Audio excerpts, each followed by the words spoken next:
रह गया, लेकिन अब उसे खुशी हो रही थी कि उसके बेटे की जॉब लग गई है और वो इतनी मेहनत से कंपनी में काम कर रहा है।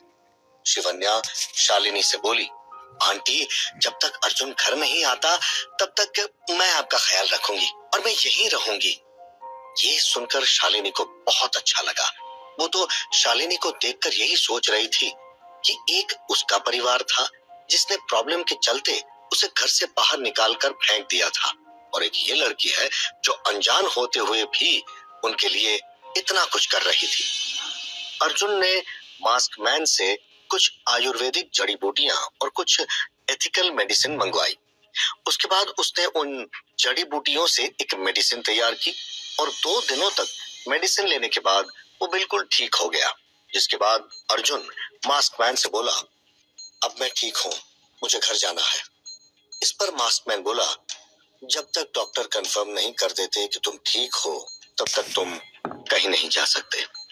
ये सुनकर अर्जुन को थोड़ा गुस्सा आया, क्योंकि अब वो बिल्कुल नहीं चाहता था कि इस अस्पताल में 1 मिनट भी रुके, और ऊपर से उस आदमी ने भी अर्जुन को अपनी आइडेंटिटी नहीं बताई थी।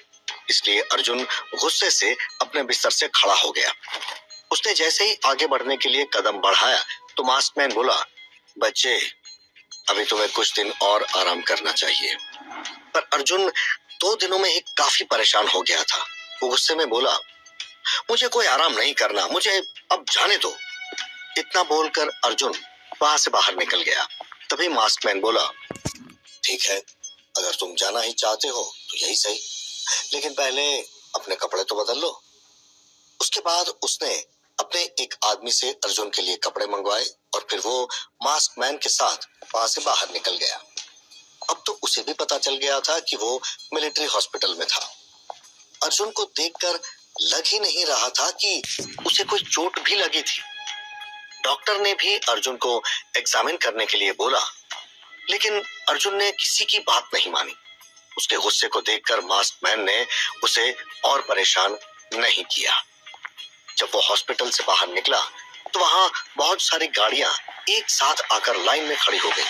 अर्जुन उस आदमी से परेशान हो गया था और वो नहीं चाहता था कि ये आदमी उसे और परेशान करे।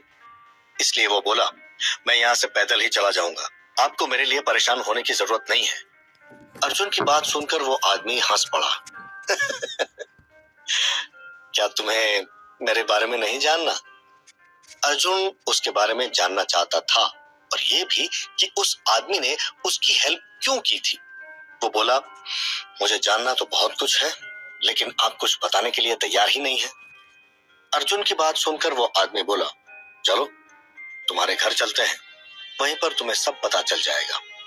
अर्जुन उसे अपने घर ले जाना तो नहीं चाहता था, लेकिन वो ये जानना जरूर चाहता था कि वो आदमी उसकी माँ को कैसे जानता है। कुछ ही देर बाद वो दोनों घर पहुंच गए। शिवन्या आज सुबह अर्जुन से बात करके मीटिंग के लिए निकल गई थी। आज उसकी कंपनी में एक इम्पोर्टेंट मीटिंग थी। जैसे ही मास्कमैन अर्जुन के साथ विला के अंदर गया तो वहां उसने देखा कि किचन में एक औरत काम कर रही थी। उस औरत को देखते ही उस अनजान आदमी की आंखें नम हो गई।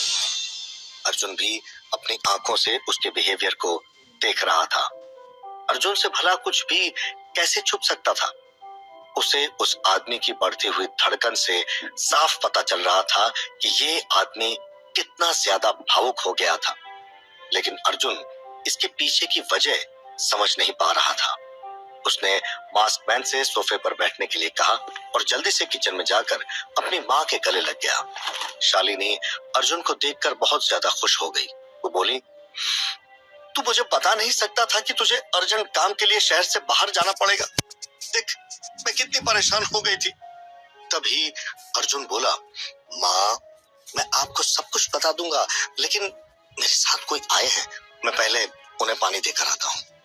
ये सुनकर शालिनी बोली, तुम बैठो, मैं उनके लिए पानी लेकर आती हूँ। अर्जुन उस आदमी के पास चला गया। वो देखना चाहता था कि आखिर उसकी माँ और इस आदमी के बीच क्या रिलेशन है। शालिनी पानी लेकर वहां आई। उसके चेहरे पर मुस्कुराहट थी। उसने पानी का ग्लास उस मास्क मैन को पकड़ा दिया, लेकिन शालिनी उस शख्स को बड़े ध्यान से देख रही थी। उसे कुछ जाना पहचाना सा एहसास हो रहा था जिसे वो समझ नहीं पा रही थी। पानी पीने के लिए उस आदमी ने अपना मास्क हटाकर टेबल पर रख दिया। जैसे ही शालिनी की नजर उस आदमी के चेहरे पर पड़ी तो उसके हाथ से ट्रे छूटकर जमीन पर गिर गई। अचानक उसका पूरा शरीर कांपने लगा। अर्जुन भी अपनी माँ की ऐसी हालत देखकर हैरान था। अर्जुन घबराते हुए बोला, माँ, क्या हुआ आपको? उस अनजान आदमी की आंखें भी नम हो गई थी। शालिनी ने नॉर्मल से कपड़े पहने हुए थे। वैसे तो शालिनी के लिए शिवन्या कुछ कपड़े लाई थी, फिर भी उसने उन कपड़ों को नहीं पहना था।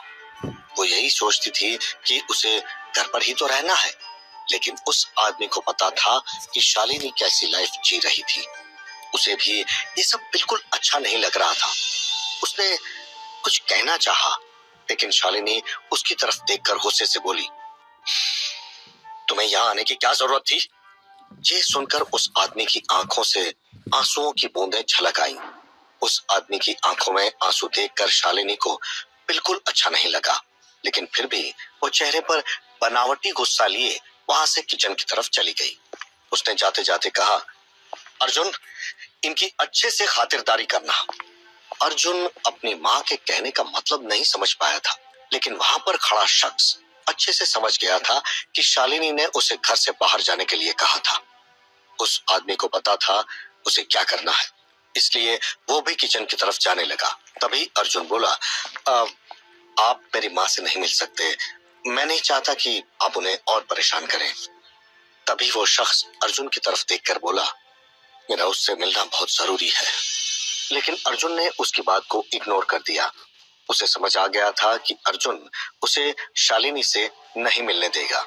वो अर्जुन से कुछ बोलने ही वाला था, इतने में अर्जुन बोला, अब आपको जाना चाहिए। वो आदमी हर हाल में शालिनी से मिलना चाहता था।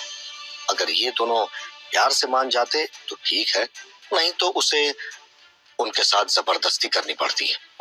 वो यही सोचता हुआ आगे बढ़ रहा था कि तभी वो कुछ सोचते हुए चिल्लाकर बोला, वो आखिरी सांसों में आपको याद कर रहे हैं और उनकी आखिरी इच्छा यही है कि इस दुनिया को छोड़ने से पहले वो एक बार आपसे मिल सके। उसने ये शब्द थोड़ी तेज आवाज में कहे जो शालिनी ने सुन लिए थे, और तभी किचन से कुछ गिरने की आवाज आई। ये सुनकर अर्जुन दौड़कर किचन की तरफ गया तो उसने देखा कि उसकी माँ वहां पर बैठी थी और किचन के फर्श पर दूध फैल गया था। शालिनी को देखकर ऐसा लग रहा था जैसे वो अपने होश में नहीं है। इतनी देर में वहां पर वो आदमी भी आ गया। इस वक्त शालिनी की आंखों से झरझर आंसू बह रहे थे। ये देखकर अर्जुन ने अपनी माँ को गले से लगा लिया। वो बहुत दुखी था कि क्यों वो उस आदमी को यहाँ पर लेकर आया। रोते हुए जब शालिनी की नजर उस पर पड़ी तो वो अर्जुन का सहारा लेकर खड़ी हो गई और उस आदमी के सामने जाकर रोते हुए बोली, उन्हें क्या हुआ? वो आदमी बोला, ये तो आपको वहां पर जाकर ही पता चलेगा। मैं उनके बारे में आपको कुछ भी नहीं बता पाऊंगा। ये सुनकर शालिनी अपनी जगह पर फ्रीज हो गई, क्योंकि वो वहां दोबारा जाने के बारे में सोच भी नहीं सकती थी। लेकिन इस वक्त उसके दिमाग में क्या चल रहा था कोई भी नहीं जान सकता था। अर्जुन बोला, माँ, आप किसके बारे में बात कर रही हैं? कौन अपनी आखिरी सांसें गिन रहा है? शालिनी ने अर्जुन की बात का कोई जवाब नहीं दिया। वो उस आदमी से रोते हुए बोली, तुम जानते हो ना, मैं वहां कभी भी नहीं जाऊंगी। तभी उस आदमी का फोन बज उठा। जैसे ही उसने फोन कान पर लगाया तो वो बोला, ऐसा नहीं हो सकता, कुछ भी करके उन्हें बचाओ। अगर उन्हें कुछ हुआ तो मुझसे बुरा कोई नहीं होगा, मैं अभी वहां पर आता हूँ। तभी दूसरी तरफ से आवाज आई, उनके पास वक्त बहुत कम है, फिर भी वो शालिनी का नाम ही लिए जा रहे हैं। दूसरी तरफ की आवाज फोन से बाहर साफ साफ सुनाई दे रही थी। इसलिए शालिनी और अर्जुन ने भी ये बातें सुनी, जिसके बाद कॉल डिस्कनेक्ट हो गई। इस बार वो आदमी घुटनों के बल बैठकर शालिनी से बोला, आपके साथ जो भी हुआ था मैं उसके लिए माफी मांगता हूँ। अगर आप मेरे साथ नहीं चलेंगी तो मैं उनकी आखिरी इच्छा कभी भी पूरी नहीं कर पाऊंगा। जो बातें अभी तक शालिनी के दिमाग में चल रही थीं, वो इस वक्त उन सबको भूल चुकी थी और उसने रूंधे हुए गले से कहा, मैं चलने को तैयार हूं। शालिनी के मुंह से जाने की बात सुनकर उस आदमी को अपने कानों पर भरोसा नहीं हुआ। वो बोला, ठीक है, बाहर हमारे आदमी इंतजार कर रहे हैं। अर्जुन बोला, माँ, मैं भी आपके साथ चलूंगा। अर्जुन की बात सुनकर उसकी माँ ने हाँ में सिर हिला दिया। अर्जुन के दिमाग में यही बातें चल रही थी कि क्या ये उसकी माँ का परिवार है? अगर ऐसा है तो आज तक क्यों कभी भी उसकी माँ ने अपनी फैमिली के बारे में नहीं बताया? वो तो यही सोचता था कि उसकी माँ अनाथ है। अब तो वो अपनी माँ के बारे में सब कुछ जानना चाहता था। उसके बाद वो दोनों उस आदमी के साथ विला से बाहर निकल गए। कुछ ही देर में लग्जरी गाड़ियां उस विला से बाहर निकल गईं और थोड़ी देर में ही वो सभी गाड़ियां मिलिट्री बस के हेलीपैड पर पहुंच गईं।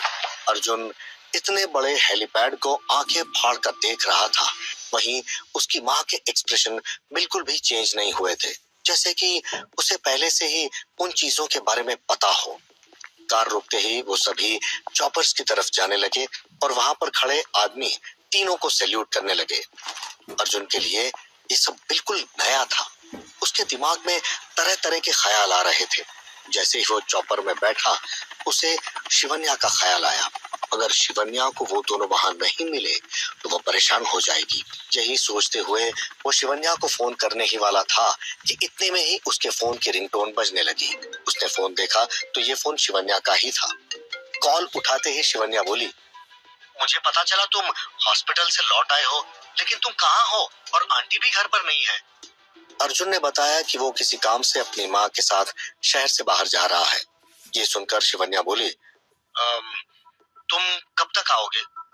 इस पर अर्जुन बोला, वो तो वहां पर जाने के बाद ही पता लगेगा। चिंता मत करो, मैं जल्द से जल्द वापस आने की कोशिश करूंगा। शिवन्या बोली, अभी तुम्हें चोट भी लगी हुई है और तुम हो कि रेस्ट भी नहीं कर सकते। आखिर शालिनी किस परिवार से थी और वो कहां पर जा रहे थे? क्या होगा जब महेश्वरी फैमिली को पता चलेगा कि शालिनी इतने बड़े परिवार से है? जानने के लिए सुनिए किंग ऑफ ड्रैगन का अगला एपिसोड सिर्फ पॉकेट FM ऐप पर।